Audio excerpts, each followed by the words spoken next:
La dépression tropicale détectée au niveau de la côte est de Madagascar est passée ce matin au stade de tempête tropicale modérée et a été baptisée du nom d'Ava.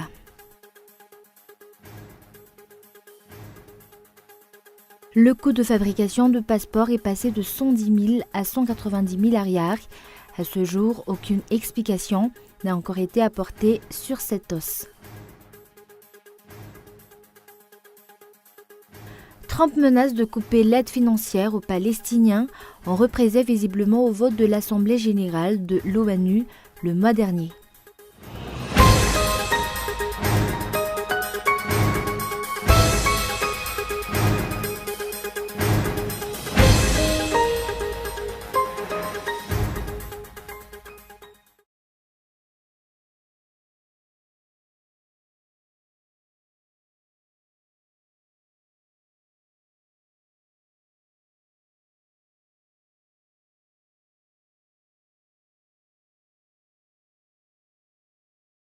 Bonsoir à tous et merci d'être fidèles à ce rendez-vous avec l'actualité en français sur Cool TV. À la une, actuellement encore le taux de citoyens procédant à une vérification de leur inscription sur la liste électorale est encore faible et pourtant le taux de participation aux élections dépend en majeure partie de cette liste. Reportage de Ounesen. La vérification publique de la liste électorale au niveau des Fouktagnes a débuté le 1er décembre dernier et sera clôturée à compter du 31 janvier prochain.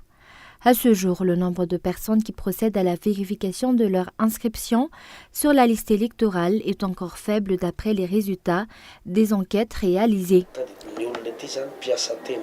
La plupart des électeurs de ce quartier sont des travailleurs indépendants, ce qui signifie que le temps qu'ils dépensent pour venir vérifier la liste électorale, c'est de l'argent qu'ils perdent.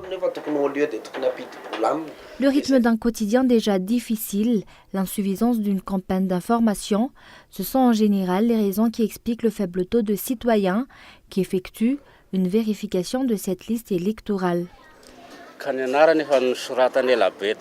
Je pensais vérifier cette liste quand j'irai récupérer ma carte électeur avant les élections. C'est vous, aujourd'hui, qui venez de m'apprendre que cette vérification prendra fin le 31 janvier. Je l'ignorais. Il faudra que j'aille vérifier ça.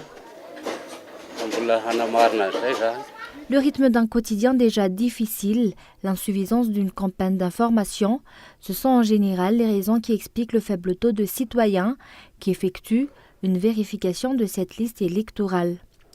La Commission électorale nationale indépendante prévoit un total de 10 millions d'électeurs inscrits sur cette liste électorale, mais au vu du contexte actuel, les observateurs se demandent alors de quelle manière cette commission pourrait atteindre cet objectif. Et actualité économique, dès le début de l'année, le prix du kilo du riz a augmenté jusqu'à atteindre les 10% dans certains secteurs, soit une hausse d'à peu près 200 ariars, une hausse de prix qui s'explique par le début de la période de soudure. Reportage de Faizo Rafal. Nous sommes au tout début de la période de soudure et déjà depuis le début de la semaine, le prix du kilo du riz a augmenté dans diverses régions de l'île. Cette hausse s'explique à la fois sur le riz produit localement et sur le riz importé. Pour la région de Tuamasn, par exemple, le prix du kilo du Vargas est passé de 2200 ariars la semaine dernière à 2300 ariars depuis le début de l'année. À Sambave, le kilo du riz était à 2800 ariars la semaine dernière et frôle aujourd'hui les 3000 ariars. Le district d'Ambatmezak, la région d'Alochamangour, la commune de Miarnariv ainsi que la ville d'Antirabéen subissent également cette hausse. Pour le district de Mourndav et la région du Ménabé, cette augmentation de prix atteint les 10%. Le prix du kilo du riz Makaluk, quant à lui, est passé de 2200 ariars à 2400 ariars, soit une hausse de 9%, tandis que le prix du kilo du riz Tzpal est aujourd'hui à 2200 ariars, s'il était auparavant vendu à 2150 ariars. Le prix du riz a augmenté de 4% à Miarnariv et de 10% à Antirabé. Toutefois, une hausse du prix du riz provenant de certains chefs-lieux de région de Madagascar, tels que Miarnariv, Amboustch, Antsranan et Sambave, a déjà été constatée depuis la période des fêtes de fin d'année. En ce qui concerne le paddy, son prix varie selon les régions.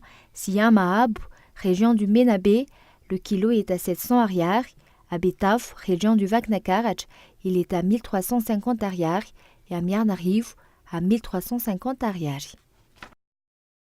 Mais également dans l'actualité de ce jour, Houssine Arfa, ressortissant français condamné à Madagascar, s'est évadé.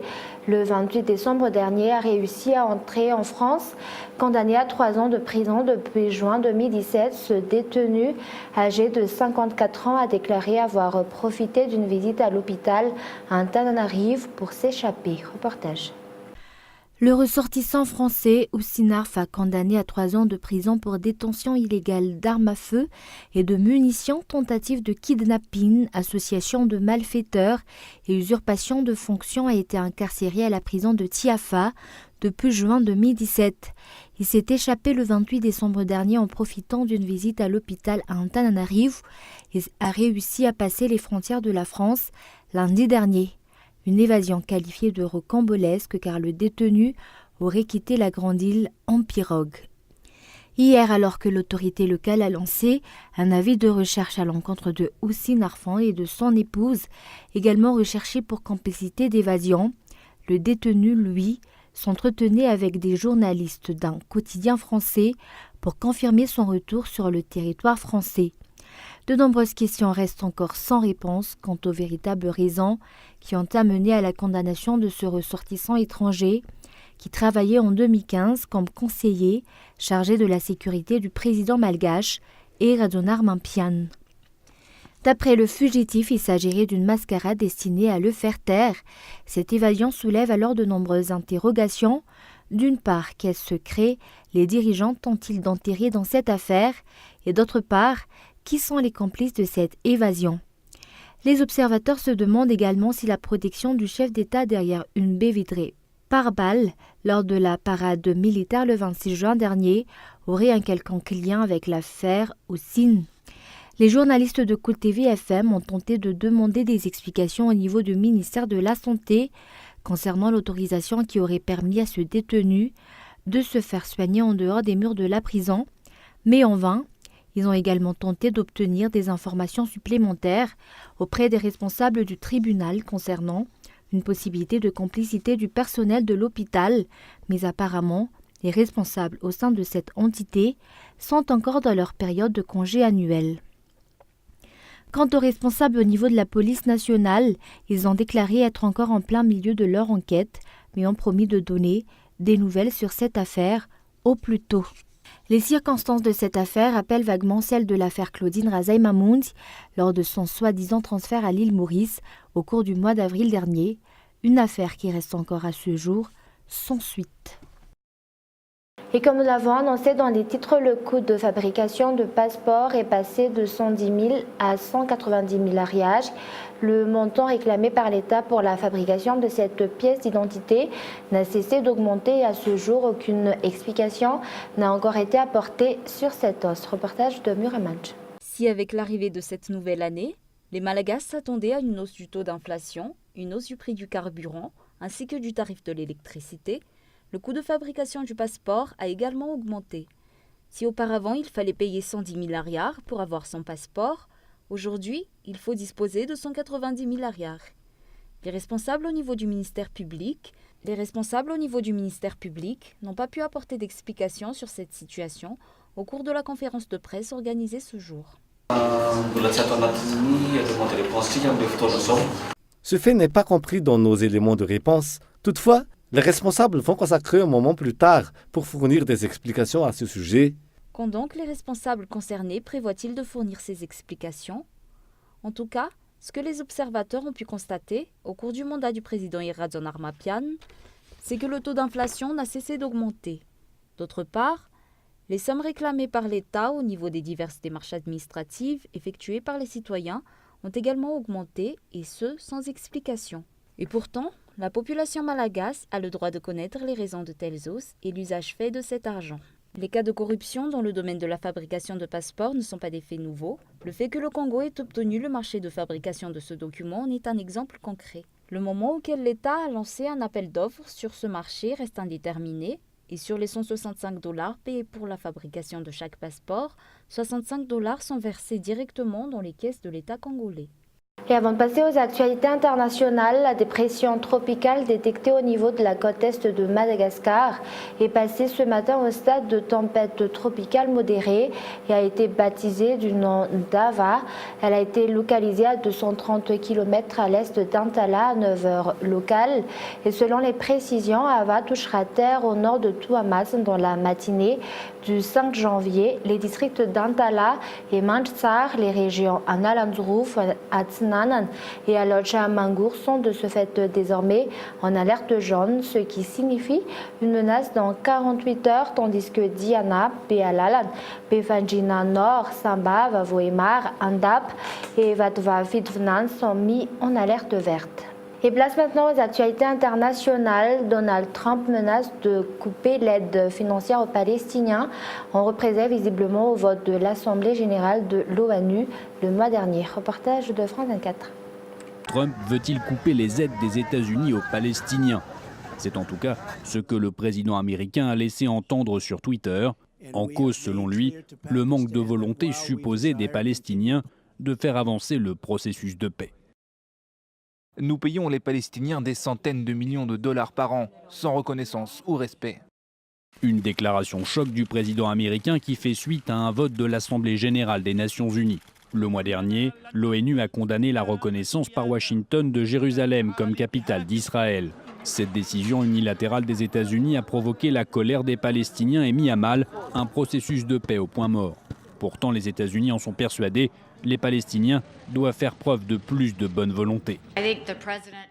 Je crois que ce que le président a dit, c'est qu'il ne veut pas verser de nouveaux fonds ou donner des fonds aux Palestiniens tant qu'ils ne veulent pas revenir à la table des négociations. Et ce que nous avons vu avec la récente résolution ne va pas améliorer la situation. Donald Trump coupera-t-il toutes les aides américaines aux Palestiniens? L'aide directe américaine s'élève à plus de 600 millions de dollars. 319 millions proviennent de l'Agence américaine pour le développement. 304 millions sont versés à l'ONU dans le cadre de programmes d'aide aux Palestiniens. Une chose est sûre, cette nouvelle décision américaine risque de rendre encore plus difficile toute reprise éventuelle du processus de paix. Et après plusieurs signes de réchauffement intercoréen ces derniers jours, le rapprochement de Pyongyang et Séoul se confirme avec le rétablissement de la ligne téléphonique du téléphone rouge. Reportage de France 24. Derrière ces murs, ceux de la maison de la paix de Panmunjom, que pourraient avoir lieu d'éventuelles discussions. En rétablissant la ligne téléphonique d'urgence, la Corée du Nord fait un nouveau pas vers la détente entre les deux frères ennemis de la péninsule.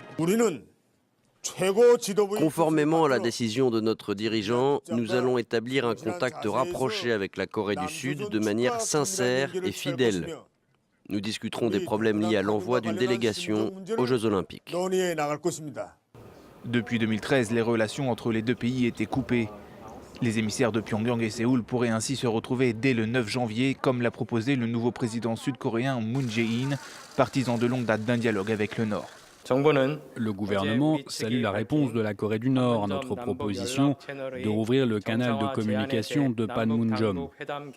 Nous discuterons d'affaires pratiques pour que les pourparlers entre le Nord et le Sud aient lieu. Un réchauffement venu de Kim Jong-un lui-même. Dans son discours du Nouvel An, le président nord-coréen s'est dit prêt à discuter avec Séoul. Une main tendue, vue d'un mauvais œil par les États-Unis, allié traditionnel de la Corée du Sud. Kim Jong-un peut toujours essayer de créer une distance entre notre pays et la République de Corée. Je peux vous assurer que cela n'arrivera pas. Nous sommes très sceptiques concernant la sincérité de Kim Jong-un et sa volonté de s'asseoir et de discuter. Les États-Unis veulent ainsi forcer Pyongyang à abandonner son programme nucléaire, tout comme la Corée du Sud. Mais cette dernière préfère évoquer, je cite, d'autres questions d'intérêt mutuel pour l'amélioration des relations intercoréennes et des discussions sur la participation de la Corée du Nord aux Jeux Olympiques de Pyeongchang. Et avant de se quitter, je vous rappelle les grands points de ce journal. Le coût de fabrication de passeports est passé de 110 000 à 190 milliards et à ce jour, aucune explication n'a encore été apportée sur cette hausse. Et enfin, Donald Trump menace de couper l'aide financière aux Palestiniens en représailles visiblement au vote de l'Assemblée générale de l'ONU le mois dernier. Et voilà, c'est la fin de ce journal. Merci de votre fidélité. Au revoir et bonne soirée à tous.